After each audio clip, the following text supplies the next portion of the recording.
This is the most stressful day of work I've ever experienced. It's exciting, it's stressful, but it gives you a place to where you can show where you stand in the company, how well you can do. I'm happy to be part of the very first group to come through it. Everybody back at Hammond's super proud of me, so I'm just happy to be here.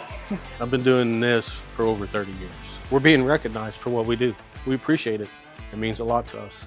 Urgency, it's important, but I would say that the more you're hurrying, the more mistakes you're going to make. Slowing down a bit and making sure you do it right. So you can't rush perfection. If you don't fix it right the first time, you're going to go back and it's going to ultimately make it a longer repair. One problem, tack that one first, and then we'll deal with the rest as they come along. So when I take ownership of what I can control, I have a dealership that I can follow through on with tons of resources. That's what helps me stay focused. I want that relationship with the customers so they keep buying machines and using us.